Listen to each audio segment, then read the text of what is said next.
This episode of the Luminaries on Deep in the Weeds is proudly supported by Deputy, rostering and timesheets without the usual chaos. I dug my heels in from there. I was like, all right, this is it. This is Louis Tikaram. This is go. And, and it's, and then these guys come along and I go, oh, why? Why are you making me choose? This is the Luminaries on the Deep in the Weeds podcast. I'm Anthony Huckstep. Rolling the dice, taking a chance with nothing to lose. Some people have an amazing ability to maintain the mindset of nothing to lose, throwing themselves in the deep end and learning to sink or swim. For those brave enough to risk it all for reward, the outcomes can be incredible. Louis Tikaram is the executive chef of Stanley's in Brisbane. Louis, how are you? I'm good, thanks. Good to talk to you. I wish we could see each other. Well, you've been a real sort of adventurous, sort of taking risks, rolling the dice, sort of nothing to lose sort of attitude as a chef in your career, and it's opened some pretty incredible doors for you. Has there been sort of positives and negatives with this sort of mindset that you have? It's kind of funny you say that because I only noticed that I do that kind of quite recently, actually, like when I moved to LA and things like that. And I kind of then I just realized I'd been kind of doing it my whole life. Like when I was in primary school, I asked my parents, oh, can I go to, we were kind of smack bang in the middle of two primary schools. And I said, oh, can I try, that primary school? And then I kind of did it in high school as well. And I don't know, I've just loved like making new friends, seeing new things. And so I've always kind of been in that mindset without even quite kind of realizing it till quite recently. But to be honest, it's only been positive. It's been, I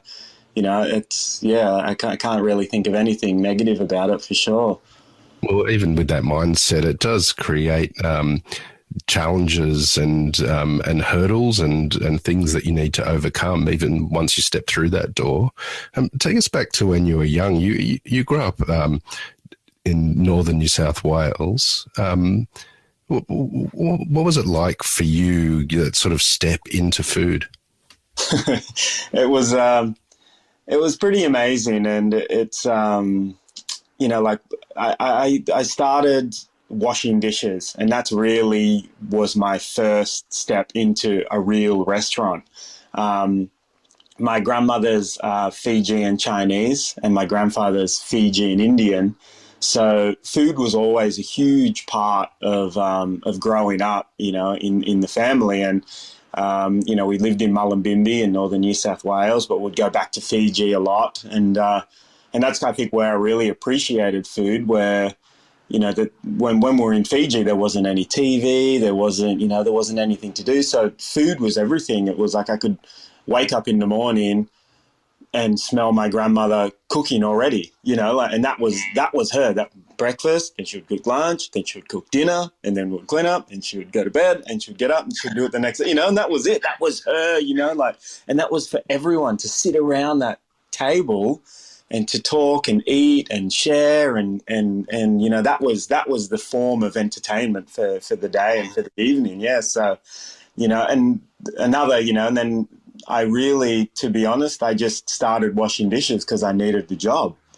So it was very kind of serendipitous. And then I got into the restaurant and I kind of already knew the flavors. I knew cumin, I knew coriander, I knew turmeric, I knew all chilies and spices. And I was actually washing dishes in a Thai restaurant. And from washing dishes led me to cooking when one of the chefs didn't turn up, and it opened a door. And then I just, jumped on and started cooking. And, and that's how I was just catapulted, into the food world. The story of your trip from the area you grew up to Sydney really sort of embodies this nothing to lose sort of a mindset that you have. Can you tell us that move you made to to Sydney and the impact it had on you. Yeah, well, and then that was and then I've always loved very complex and punchy and flavoursome food, growing up in that household. And then I started cooking this Thai food, and I was like, holy moly, like this is, there's tamarind and fish sauce and soy sauce and chilies and, like everything you could imagine, and then just balled up into this just powerful flavors. And I was like, wow. So, and then I turned 18 in school when I was washing dishes, and I went up and I was in the beach hotel in Byron after work one day, and the beach hotel had original restaurant in there was Finn's, one of Steve Snow's restaurant, and this was I think then it was a two hat restaurant. This is early 2000s, and it was kind of really big on the scene. And I was sitting there at the bar, but I didn't really know anything about that at this point. I just saw these, chefs come out of the kitchen, and they kind of looked like rock stars, and they came around to the locals bar in the Beachy, and one guy sat next to me, and, we started chatting, and I told him I was cooking and I worked in a Thai restaurant in Ocean Shores. And he said to me just kind of out of the blue, it was like, if you like Thai food, you should go to Sydney to this restaurant. It's called Long Grain. It's, it's just won Best Asian Restaurant. It's won, a big wine list of the year. It's got 2 hats. And I was like, oh, you're very naive. I was like, oh, wow, Long Grain sounds great. It's probably similar to Gecko Thai where I work, Ocean Shores in the Bilo car park, Like, I was, oh, okay, this is cool. That sounds good. Long Grain, all right. So I kind of went home that night, and honestly, just what you're saying, it's kind of funny talking about it. I didn't really think about the challenge. I didn't really think about how naive I was. I didn't really think how it was going to work. I just said to my parents, I said, I think I'm going to move to Sydney, and I'm going to try and get a job at this Long Grain. And my mum just burst out in tears. She's like, why are you leaving? Where are you? And literally within a couple of days, I packed my car and I left, and that was it. And my brother was going to Sydney Uni at the time, so I got to his house on Abercrombie Street in Chippendale, and I parked my car around the back, and then I went inside and caught up with him. And then the next day I went off to this Long Grain, and I'd never stepped foot inside of a good restaurant. The only restaurants I'd ever been to were just real rinky-dink kind of mum and pop, or, Mullum Chinese, or, that was my upbringing. It was, lived out on a big farm in Mullumbimby, and we didn't really, do too much of that. So I got to this restaurant, and these big, beautiful glass doors and windows, and I walked in, and this woman stopped me right at the front. She's like, hello. I was like, oh, Gecko Thai, you can just walk straight in, And she was like, oh, are you here to see someone? I said, oh, I'm here looking for a job. And she said, oh, does anyone know you're coming? And I said, oh, no, I'm just a restaurant, right? Like, geez, why are you so uptight? And she said, okay, I'll get the chef. And then that's when I was waiting out in the dining room, and Martin Bowitz came around the corner in his chef whites, tea towel over his shoulder. And he kind of just said, yep, what do you want? And I said, oh, I'm here looking I've just moved from Mullumbimby. I think that's as far as I got. And he was like, what? Like, what are you talking about? I said, oh, I'm just looking for a job. And he's like, no, there's nothing going on here. So, and that was kind of that. And then actually now thinking about it, now you mentioned it, that's when I was like, shit. What have I done here? So I think, that's like leading, thinking about it now, that was probably one time I was like, was this a good idea? Yeah, so, it was that wiped the smile off my face pretty quickly. So then, I went home, went to my brother's house, and he said, what happened? I said, it didn't go too great. And I said, okay. He said, what are you going to do? I said, I'll just go back tomorrow. I'll see what happens. So same thing, got up, went back, and then the same thing happened again. And then I got back to my brother's again. And he said, what happened? And I said, oh, same thing. And he goes, mate, well, you're not staying on my couch forever, so you better sort it out. I said, okay, I'm going to go back tomorrow. And I went back the third day, and Marty came out again, and he goes, Jesus, you're a persistent little thing, aren't you? I was like, oh, you know, like this is, well, basically I had in my head, I haven't really thought about it, so this is my only shot. So, and then, yeah, and then that was it. So then he took me in and gave me a job and bought me a chef coat and bought me a knife. And yeah, fast forward 10 years, I was head chef, yeah. Yeah, it's pretty wild, the rising through the ranks there and becoming head chef. Do you have any stories of those early days of what it was like in that kitchen for you, having sort of only experienced the kitchens of Mullumbimby? Yeah, well, you know, this was, and I think this is, you know, I always say, you know, every chef is a bit wacky, you know what I mean? You have to be a bit wacky to make it. So, and I just think back and I just try to pinpoint, like, you know, why did I love it so much and how did I just stick it out and why did I love, you know, working 60, 70 hours a week when I'd never even done it before, you know? It was just completely new. And I was addicted to it. And I just, you know, like from that first day, I stepped in foot in that kitchen, and I think maybe it was, you know, people not being nice to me and having to earn that respect, I think was a really big part of why I succeeded. And I wasn't just going to say, oh, this is too hard and these guys are assholes and no one like, I was like, no, I want to, you know, I want to show these guys. I think it was I want to be them. I want to be a good chef. I want to be a leader. I want to be successful. And that's really, I think, what, you know, really pushed me to succeed. And, you know, my first day, I remember I cut myself probably 6 times. Like my hands were like covered in Band-Aid. Like I was bleeding. But I didn't tell anyone. I was too embarrassed. I just go and tape myself up and get back out there. And so it was just a really steep learning curve for me. You know, I made curry pastes every day. You know, people would just come and just dump these big pots of pork hock that were braising and, you know, just peeled prawns and you know, peeled galangal and lemongrass. And I just had, you know, shit shoveled on me every single day.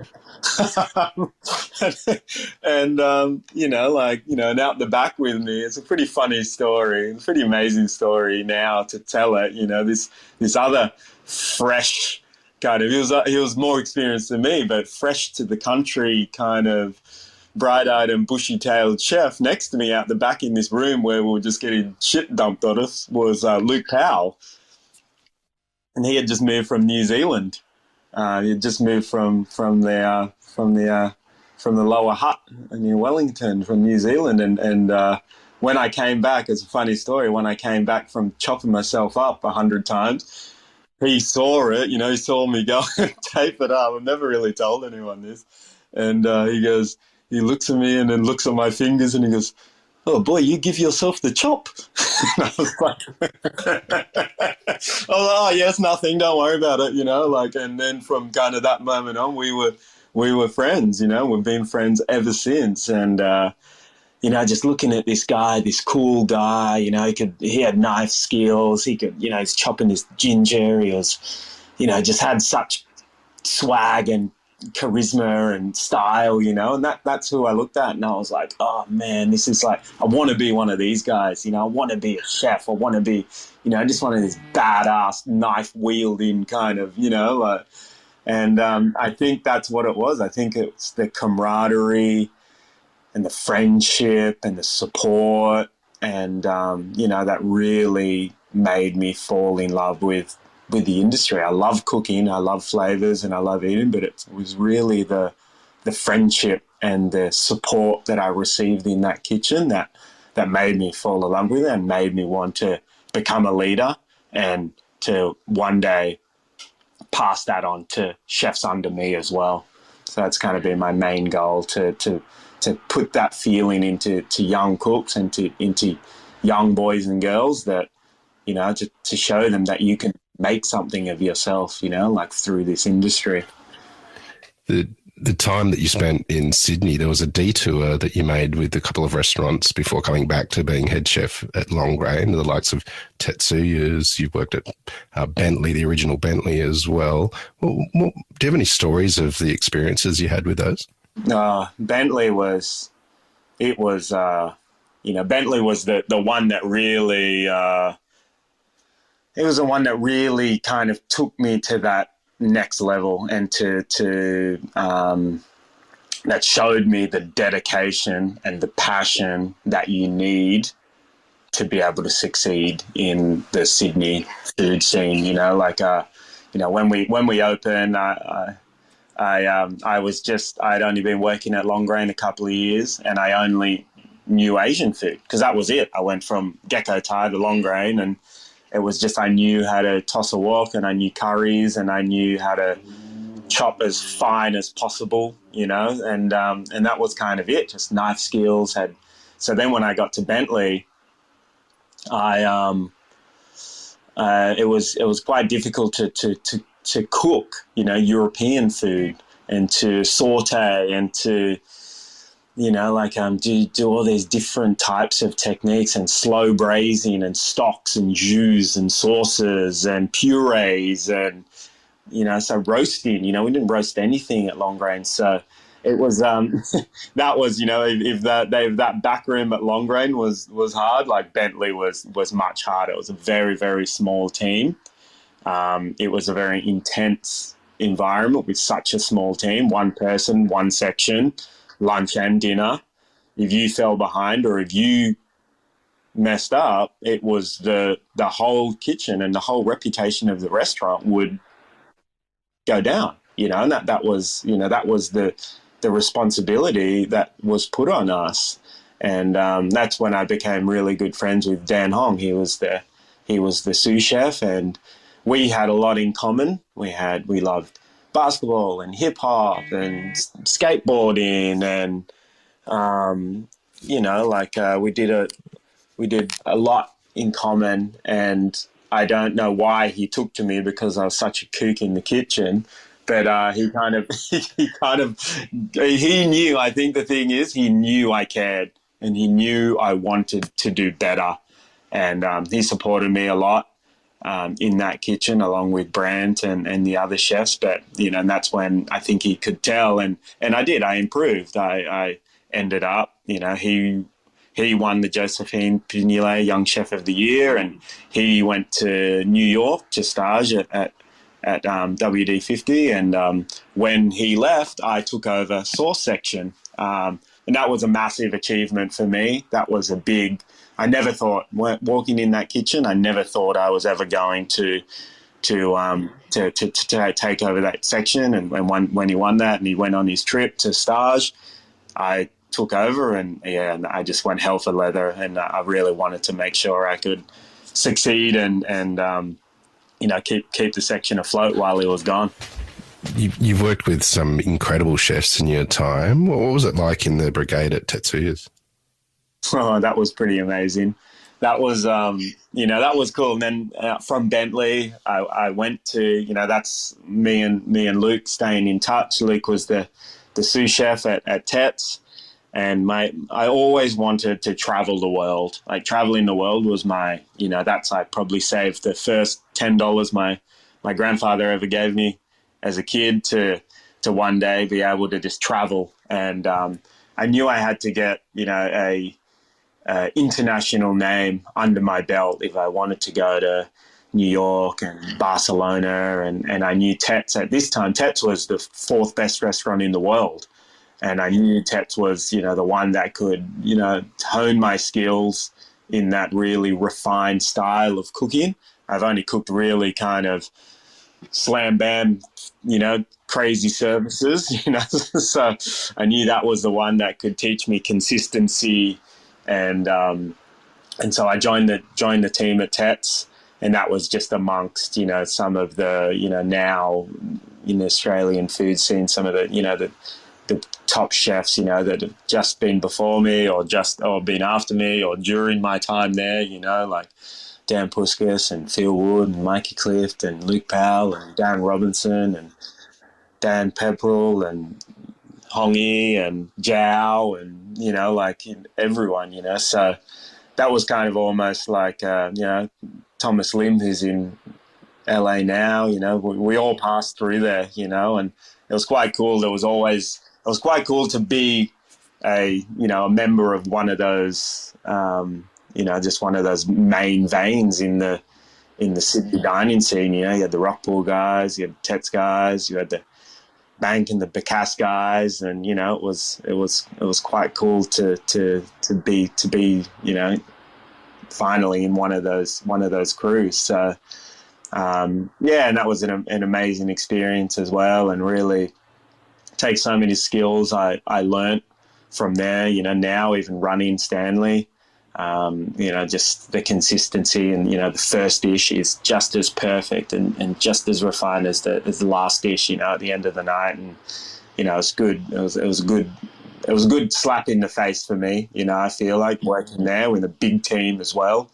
It's kind of what I needed to set myself up to lead my own restaurants and to also travel and stage in restaurants as well.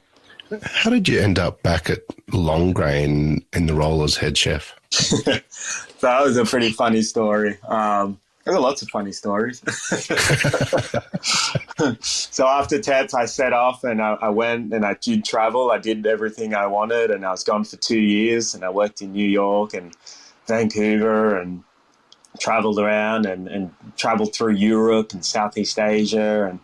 And then I got home and I was kind of pretty, I was pretty low key. I'd been away for, lots of it was backpacking and kind of, going a bit crazy and kind of Southern Europe and things like that. So, I got home and I kept it pretty low key. And I was staying at my auntie's place in Potts Point. And I think it was the day after I landed, I was like, I wouldn't mind like a nice, Sydney coffee and, go and hang out. And it was nice weather. And then walked up Macleay Street and bam, who do I see? Marty, straight in front of me. What are you doing? Why didn't you tell me you were back? Where are you working? Hello, Marty. I just got back. Literally, I'm just like so jet lagged, just dreadlocks in my hair, like everything. And he goes, come to Long Grain. I want to show you something. Come at 2:00. And I said, okay. And I thought it'd be nice to go back and see everyone. And I went back and it was like literally, like there was a scaffolding outside and there was all, construction going on, and they, after 10, I think maybe 15 years, they were giving Long Grain just a massive facelift, renovating downstairs and building a big bar and all new beautiful banquet seating and big tables upstairs. And he took me, did the whole hard hat tour and showed me around, and I was like, wow, this is like, epic. And he said to me, so what do you think? I said, yeah, it's good. Like, I think it's amazing. Like, it's really, he goes, no, what do you really think? And I said, oh, no, it's great. Yeah. And he goes, no, do you want it? Do you want to run it? And I was like, oh my God, and that was like a really big thing for me while I was, traveling around and backpacking. There, it crossed my mind a lot of times, like, did I just throw everything away back in Sydney? Did I go from a curry paste maker to a CDP in that time? And did I throw it all away? And am I going to have to go back again to the bottom of the ladder and work my way up if I want to, become a sous chef or something like that one day? And, and that's another one, it's coming back.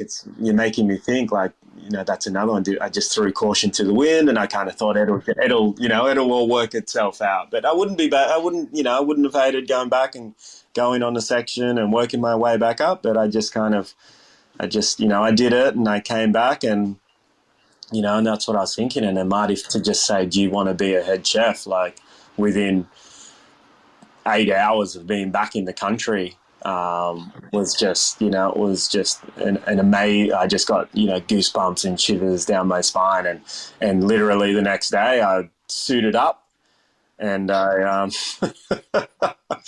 went into Longrain and we started to prepare menus for the downstairs short grain, a takeaway canteen, and a bar menu for the big bar that opened, and a kind of jig of the upstairs menu with new kind of cool room facilities and dry aging and, new production stuff. So, and then that was just the next part of my life. And then, we just went in like hot and heavy back into Longrain as head chef. And, there's just like I think it was a new, what they wanted as well. It was a new chapter of Longrain, and it was a fun kind of bar downstairs and just a whole another life that I was helped kind of making possible for them, which was cool. This episode of the Luminaries on Deep in the Weeds is proudly supported by Deputy, helping managers and staff do their best work. Hospitality is all about the connection. A business starts with passion, but gets bogged down with all the complexities that come with life, society, and rules. If you can simplify this mundane, then people can be happy and they can thrive. And when you have happy staff members and happy managers, your customers will sense it. They'll be happy. And you create that connection. That connection is hospitality is about. For more information, go to deputy.com. You did amazing things at Longrain, but you eventually got a gig in LA, and you ended up being named as one of the chefs to watch in the US. It was a pretty massive change. How did that happen? That was, after 4 years of running Longrain, I got approached by, there's a couple of kind of good-looking roosters, kind of, that was just like this crazy offer. It was like, listen, I just won the Josephine Pignolet Young Chef of the Year. That was it, and things were kind of popping off, and I got Longrain back to Two Hearts, and it was all going, and that was my life. That was I dug my heels in from there. I was like, all right, this is it. This is Louis Tikaram. This is go. And, and it's, and then these guys come along and I go, oh, why? Why are you making me choose? And, they said, listen, we love what you're doing. We love this food. We love this style, just zingy, zesty, fresh, funky music, DJ, cocktail, sharing, good-looking people kind of hanging around, and that was it, and I said, oh, yeah, cool. And they said, listen, we've got this site in LA. We want you to come and check it out, and we would love you to come and do something like this over there. So it was, and I don't know, I think one of my kind of defense mechanisms is just like not getting too invested. I mean, like, okay. I was like, okay, if you want to fly me over, we'll take a little look and I'll see if I can do it. We can do it, but I was just absolutely, it's set on Longrain, I was just like, okay. And so then all of a sudden they said, okay, let us know, email address, this, that, and the ticket came through to LA, boom. And I flew over and America had always been, just talking about me and Hongi and Bentley, America is just, for me it was, I'm a skater, I'm a surfer, I'm a basketball fan, I'm West Coast hip hop, it's just that LA especially was like the mecca, the epicenter of everything I was into. Streetwear, sneakers, so flew over. I don't know anything about LA at this point in time. It's like, it's on the corner of Melrose and La Cienega and West Hollywood. I'm like, okay, that could be Chino Hills for as I know, it's like, I was like, okay, so I flew over and we went and just saw this most amazing new build, just this 3-story on this iconic corner, right in the middle, there's designer labels around it, cool cafes, just these,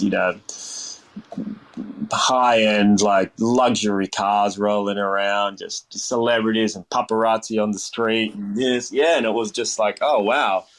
And it was just plywood and some steel and some stairs, and that was it. And I just, I just didn't look back. I just said, okay, sign me up. What are we going to do?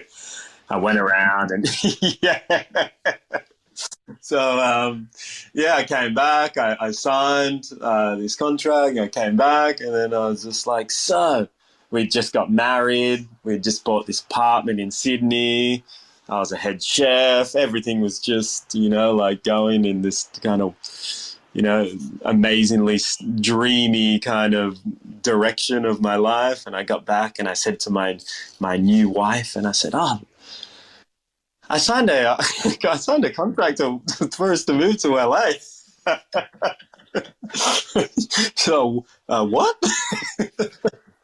And and that was, and so the good thing was it was still kind of early days, so I could give the guys at work, a really good heads up, and then my sous chef took over, and we're still really great friends with Marty and Sam at Long Range, but it was just like, it was just this opportunity came up, and I just knew that if I didn't open the door, people would stop knocking. So, I did that, and that truly, all these different stories I tell you that,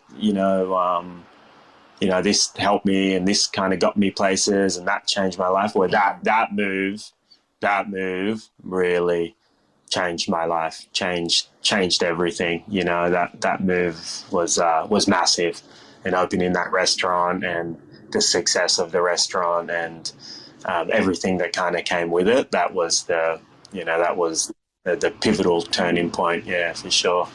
What did you take from your time in LA and cooking there as well? I think just being,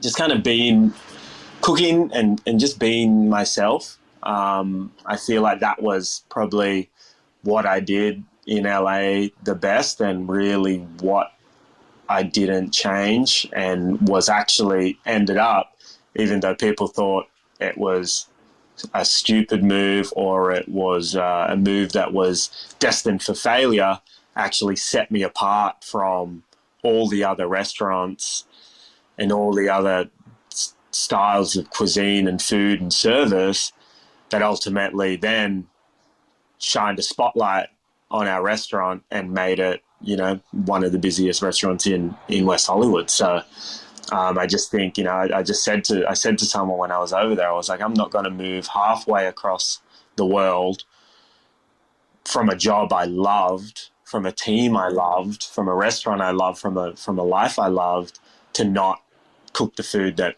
I want to cook and cook the food that I want to eat. I would have just rather stay in Sydney and done it there. So that was my, I didn't have the feeling like I had nothing to lose. I kind of had everything to lose. I loved living in Sydney, and I loved running that restaurant. So I literally had everything to lose. And I really, just wanted to stay true to the cuisine that I really enjoyed, where EP was kind of cool because it was a Southeast Asian food that I loved, but it was the first chance I could get to kind of cook some dishes that my grandmother taught me as a child, where, when I was at Long Range, it was kind of more Marty, worked under David Thompson, which ran Darley Street. So I didn't really want to stray away from Thai cuisine too much, because I was almost handed a responsibility through the generations to continue this legacy of, I feel, of almost like almost non-Thai people cooking Thai, but who truly understand it and who truly have a palate that can execute it. So when I got to Los Angeles, I was like, wow, this is an opportunity now where I can integrate, some Chinese flavors from my Chinese Fijian grandmother and some Indian style flavors from my Fijian Indian grandfather, and still the food and the cuisine that I fell in love with traveling Southeast Asia, but not necessarily Thai. I could venture in some nook jams and some Vietnamese flavors as well. So that was really cool, and it made every menu change and every day a really fun kind of bending the boundaries menu, which kind of like was exciting for me. And I feel like that excitement and that passion kind of translated through the menu and then to the customers as well, them trying things that they've never tried before as well. Brisbane's food scene has evolved incredibly over the last decade, and you've been a big part of that over the last couple of years. But how did you go from that environment where you really found yourself as a chef and were making a huge impact in the States to moving to Brisbane? I just really, a big part of it was, I've always been like a Mullumbimby boy at heart. And I think that's like, it jumps back to just staying true to who I am and to, what makes me happy. And, at this point in time, we had already had one of my daughters in LA, and, actually a really good friend of mine came to EP, Jonathan Barthelmess, who's got Apollo and Chocho Sun in Sydney. And he just opened Greca at Howard Smith Wharves in Brisbane. And he told me, he goes, "Oh, Louis, mate, I've opened this restaurant in Brisbane and it's just gangbusters." And I said, "Brisbane? What?" I said, "Mate, I know they're free pouring the cocktails here, but you..." And I said, "Brisbane's going off, really?" And he goes, "Mate, it's just like, the produce, the customer base, clientele, like working for these amazing guys at, Howard Smith was and this and that." And I was like, wow. And he's originally from Burleigh and his parents still live there. He's like, "Mate, I just go check on the restaurant, go down to Burleigh, go for a surf, see mum and dad, come back." And I was like, wow, he's just like, "Mate, you could do it. Like, you could do it in Mullum, you could just see your mum and dad and this and that." And that's kind of when the cogs started, just started kind of turning in my head. It didn't happen straight away, but it gave me a bit of, and I started to, really think about kind of coming home then. And, I think all the boys thought I'd be coming back to Sydney and, getting back and going back into the crew and moving back into that apartment we built and that same again. Like, it's so funny, like talking to you, it's just like made a lot of things clear. And it's same again. It's like, well, moving back to Sydney, is that going to be an adventure? Am I going to meet new friends? Am I going to make a new, And then that's when I thought again, I was like, what about Brisbane? What about going to Brisbane and opening a restaurant and making new friends and living in a new, like a new environment and that's kind of that same kind of this feeling kind of swept over me again. And I said, "Oh, how about this?" And I came back and it's been an amazing journey as well. And like talking to the guys when I moved back and, like 2 years ago, they said, did you have a crystal ball? Did you know what was going to happen in LA? And I was like, "No, I didn't, And meanwhile, this pandemic and this Black Lives Matter, riots were going on and, it was like wild. And I guess, that's another, if you don't open these doors, they'll stop knocking and you never know what's going to be behind them. And so it's just kind of been like, when trust your gut, and just continue to live the life that you want to live. And, I feel like it's just, it's just paid off so far. So it's been an amazing journey back in Brisbane again, so many stories. Well, Stanley is an amazing restaurant and it's made an incredible impact on the city as well, and so has all the restaurants along that wharf. It's an incredible development. Tell us a bit about Stanley and what's it been like jumping into Cantonese cuisine and reaching into some of your heritage as well? It's one thing I always wanted to do, even after EP even though it was, I was integrating some Indian and some Chinese into it and some Fijian, it was still predominantly, it was still Southeast Asian, because I just could not swallow the term Pan-Asian in America. So I absolutely could never call it Pan-Asian. I'm like, what the fuck, Pan-Asian? Pan-Asian? I'm like, don't call it Pan-Asian.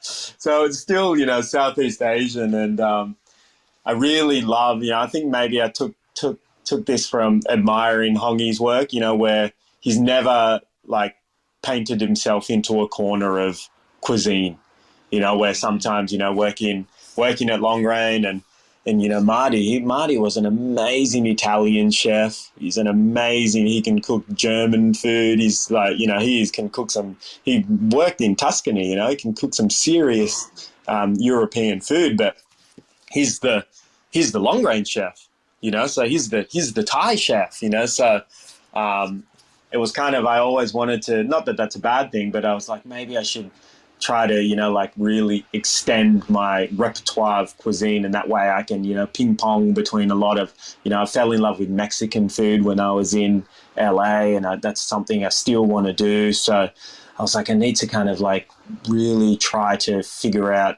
how to extend my restaurant repertoire, in that way then, I can have a broad range of cuisines that I hopefully can master.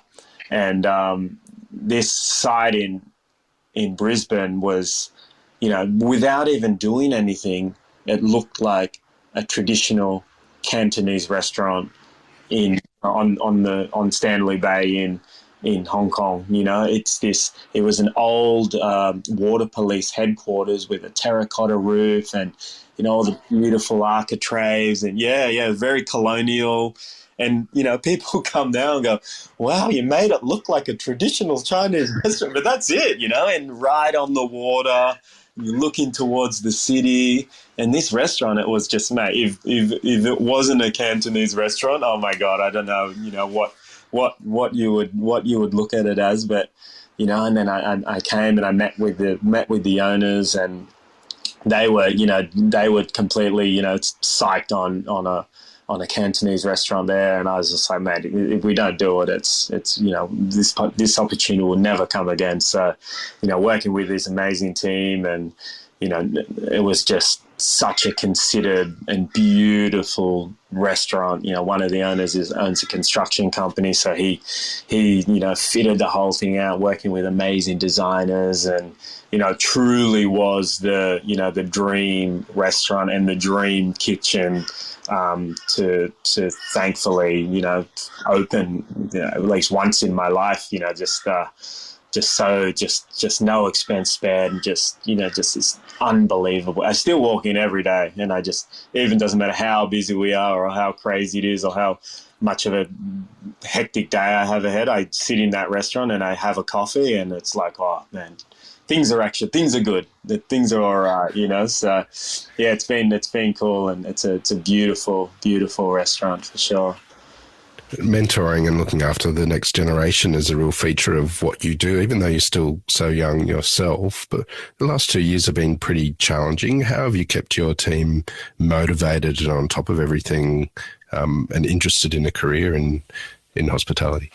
That was like it was a really big, well, I think that, it was I knew once everything started happening with COVID, I knew that I needed to look after the guys that had opened Stanley with me. It hadn't been open long. And I knew, some people thought the world was going to end. But I knew we would all have to go back to the restaurant and open back up, and the struggle would be real. And during that big lockdown, the first lockdown a couple of years ago, I basically, once it was like, oh, you can have 10 people at your house and, soon as that news came out, we had through the lockdown, we had a group chat with all the, text messaging and all the chefs that were there. And then as soon as that kind of 10-person and 20-person thing, I had them straight over to my house. We, did a big barbecue, fed them, had beers, had everything, and I knew they would, I knew they needed something to hang on to, some a light at the end of the tunnel. Like, yes, I still got a job. Yes, I'm going back to Stanley. Yes, there is light at the end of the tunnel. And for me as well, once that hammer dropped, then we could open. I could depend on these guys to come back and to slip straight back into it and just hit the ground running, So we just constantly were texting and sharing kind of ideas and, where we're eating and what we're watching and, so what we're cooking at home. And then that way, I think it was really good for their mental kind of stability to know that, yep, I'm going back with Louis and we're going to, everything's going to be all right. And then for me as well to know that, as a chef, you're only as good as your team. You can be the best chef in the world, but if you don't have any really great, chefs in the kitchen with you, it's impossible.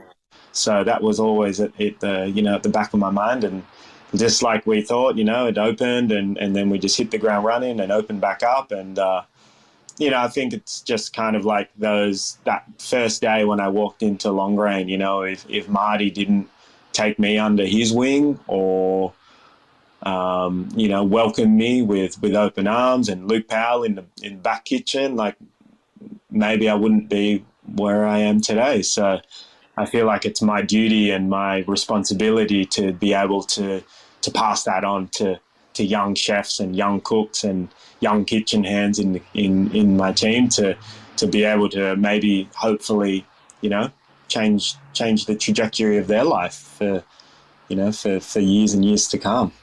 You've had the most extraordinary career, and now you're a really big part of the evolution of Brisbane's food scene. What do you love about what you do?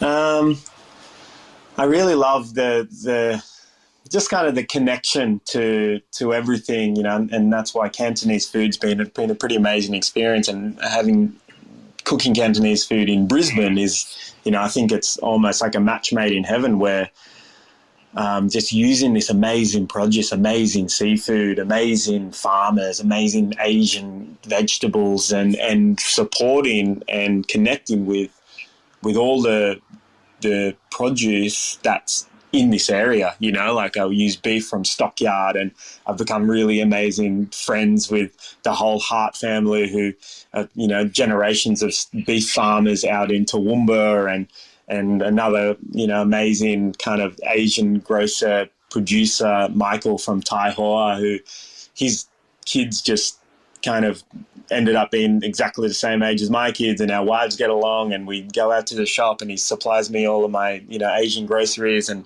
meeting really amazing, fishermen and being able to utilize their product in the kitchen as well. And I just love like that same, again, just back to that connection and that camaraderie, and just, not making the everyday mundane job of cooking and serving and cleaning up and coming back, just making it, just still loving and riding this kind of wave and spark that is still burning inside of me in the industry. So I just kind of, I just love that. I think it's just same, just connections with anyone in the industry, whether it's chefs or delivery drivers. I love having a yarn with the delivery driver. You know what I mean? Like, I just enjoy it.